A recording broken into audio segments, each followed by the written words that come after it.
So, anyways, let's play these. Let's speaking of like deep time and all this stuff.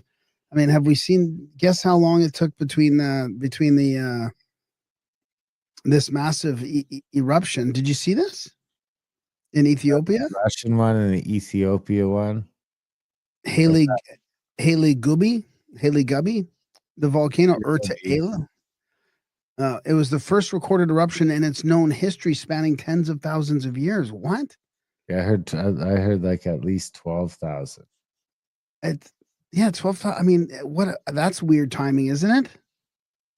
Why is everything coming up to 12,000 years ago? It really does feel like, why would they even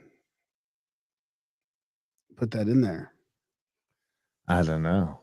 Here we go. Listen to the. Have you seen this video of it? I thought it was fake. I mean, maybe it is fake.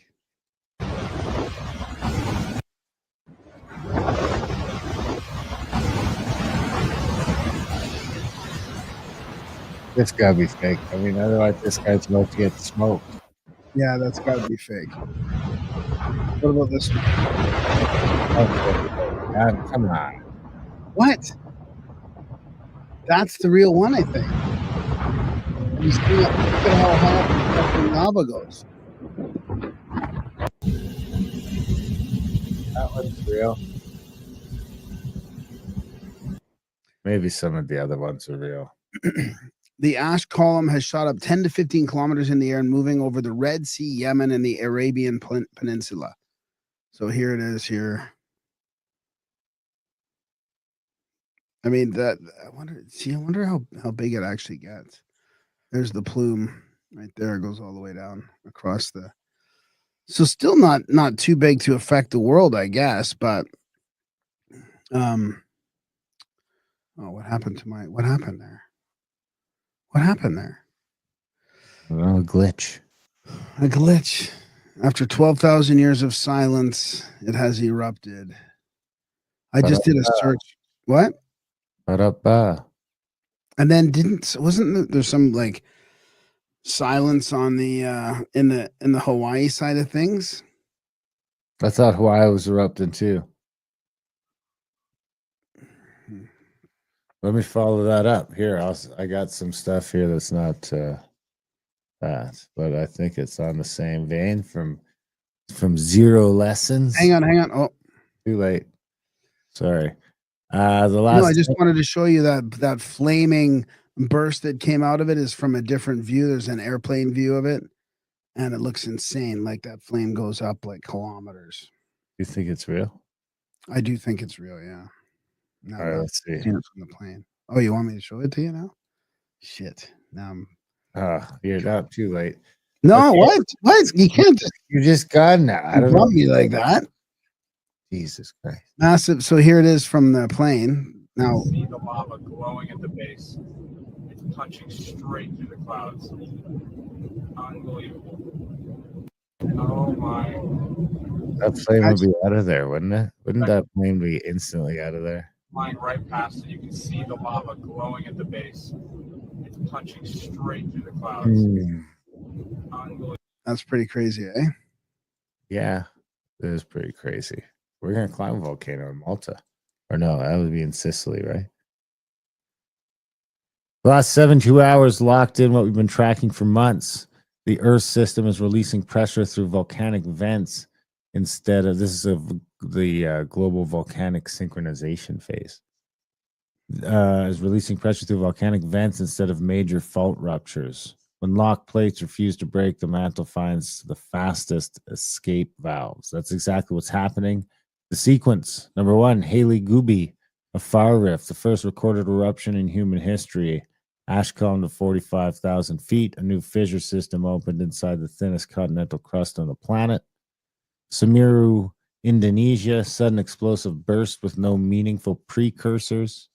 Taal, Philippines, Frito-magnetic pulse, a new plume rise. Wow.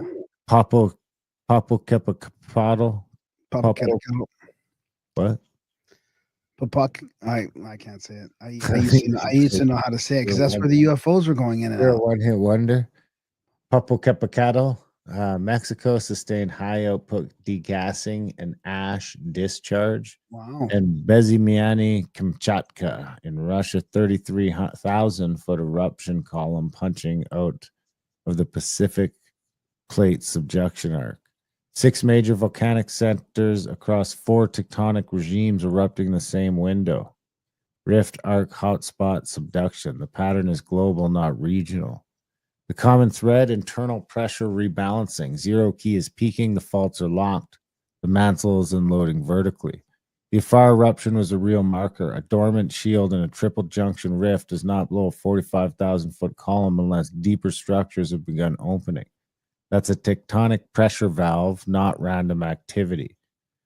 The magnetic and seismic data match the pattern. Elevated noise, minor swarming, no large ruptures, and a multi-day scalar drift signature showing internal torque redistribution. This is what the system looks like when something big wants to break, but the crust hasn't failed yet.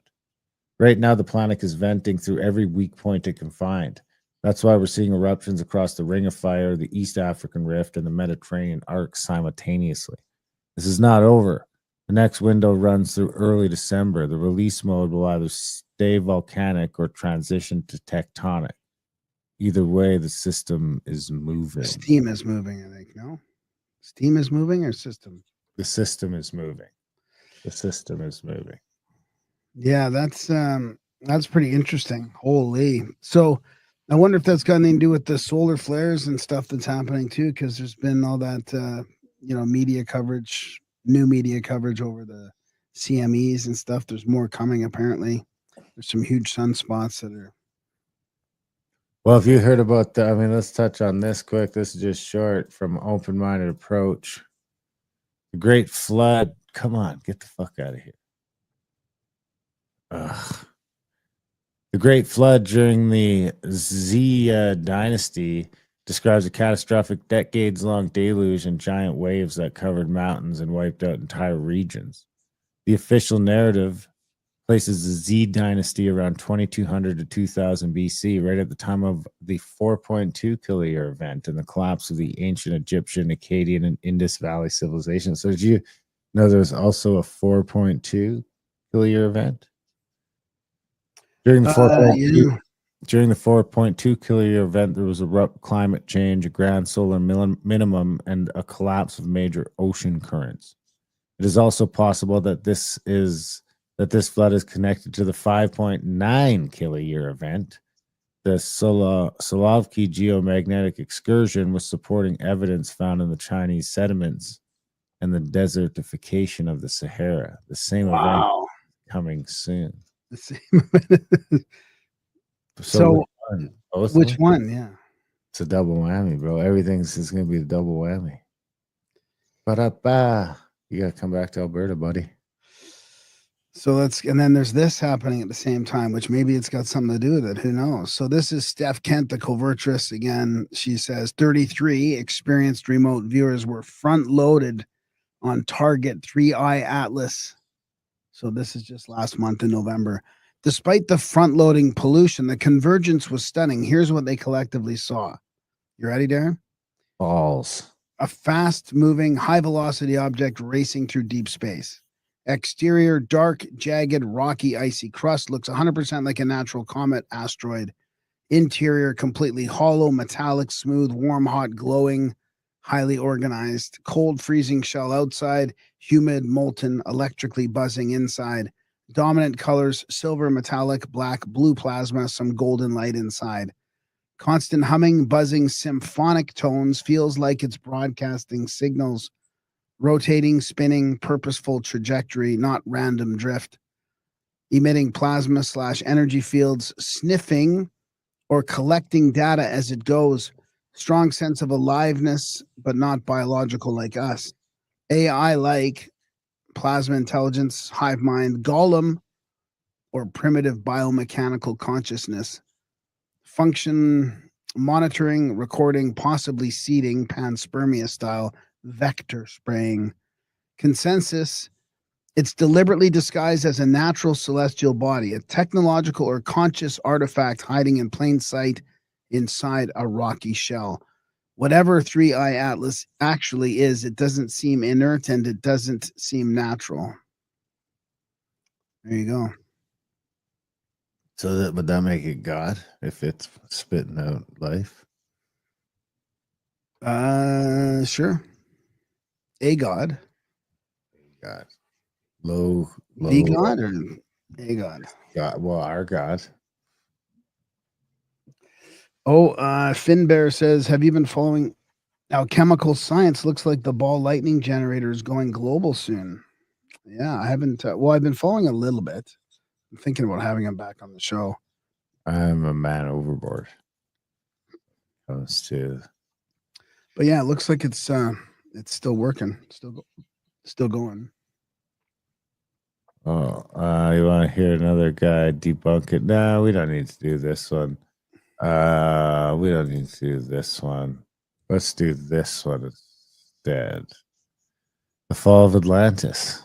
I mean, this is pretty old, I think. I can stop this whenever. Continent beyond the pillars.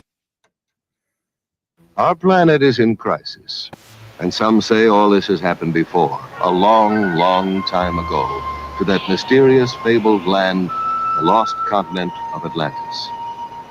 In the 4th century BC, Plato, in his dialogues, vividly described an island continent beyond the Pillars of Hercules called Atlantis. Ancient Mesopotamian tablets refer to a land destroyed by the Great Flood. The Book of Genesis, the Koran, Mayan legends, the Epic of Gilgamesh, all speak. You think it's AI? Gilgamesh? No. This is probably an old document. Just old stuff, right? Yeah, probably before that 78 one came out. That Yeah, before they banned everything. Before they were like really paying attention, right? Yeah. Like you'd never get this on TV today. No. Civilization, whose science, it is said, surpassed ours at the moment of its destruction. What became of Atlantis? According to the records of Egyptian priests, in one cataclysmic day and night, the entire continent sank into the depths of the ocean. Russian physicist Immanuel Velikovsky has suggested that Atlantis became the lost continent after a shift in the Earth's axis.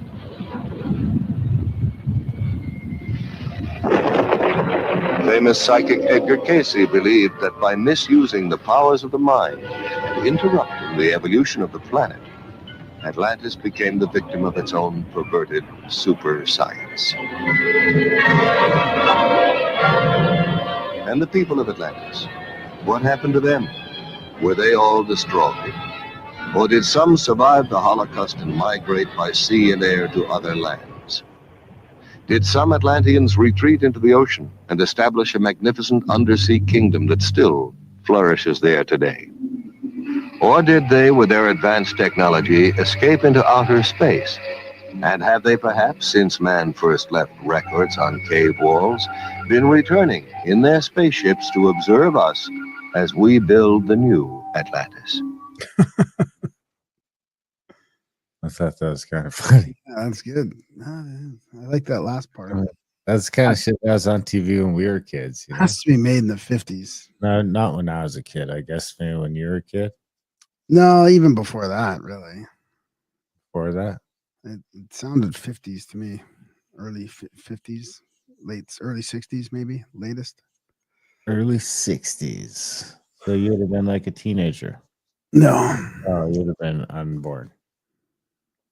Unborn. All right. So should we move on to the second? Well, yeah, sure. But let's just finish it off with this. I wanted to ask you about this. Do you know anything about this? I didn't know that these Great Lakes were so crazy. The way these top wave heights tonight, 29, 39 feet, 24 feet, 22 feet.